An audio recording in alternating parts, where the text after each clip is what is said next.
Now, this Fox News alert on a new development on the Clinton email investigation. The FBI has released files given to the House Oversight and Intelligence Committees that sources say contain allegations of a quid pro quo between a senior State Department official and FBI agents. This story just coming to later. Chief Intelligence Correspondent Catherine Herridge is live with more from our Washington Bureau. Catherine, what are you learning? Well, thank you, Jenna. We're just going through the 100 pages of documents that were posted by the FBI within the last hour. And the critical player in this is someone called Patrick Kennedy. He is the Undersecretary for Management at the State Department, and he's like the Chief Operating Officer, and he served directly under then Secretary of State Hillary Clinton when she was using the server.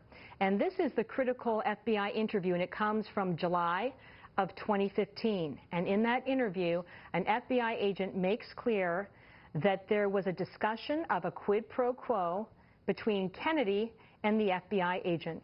And the quote reads in part, redacted, that is the FBI agent, indicated he had been contacted by Patrick Kennedy, Undersecretary of State, who had asked his assistance in altering the email's classification in exchange for a quid pro quo.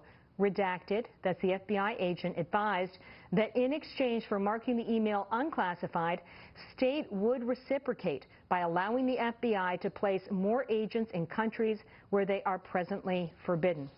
There's also an additional 302. This one comes from September of 2015, and in that FBI interview, it makes clear that Kennedy wanted to change the classification to a code known as B9. B9 is a rarely used code.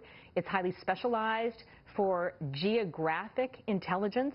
And it says here specifically, Kennedy further stated that the B9 classification would allow him to archive the document in the basement of the Department of State, never to be seen again. So you see what Kennedy's objective was.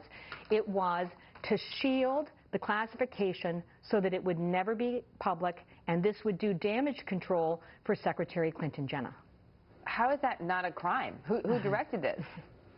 Well, the question is who directed it. Was Patrick Kennedy acting on his own? Was he acting at the behest of Secretary Clinton, who was then out of office, or did he just understand that that was required? What I would say is that based on WikiLeaks, we see now that there was clear coordination in the handling of the emails between the Department of State, which is funded by the taxpayer, and the Clinton campaign.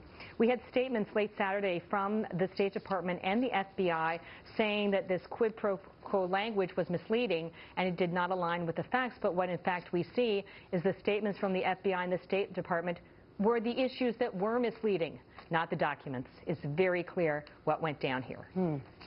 Catherine, thank you. More on this as we get it. Thank you very much.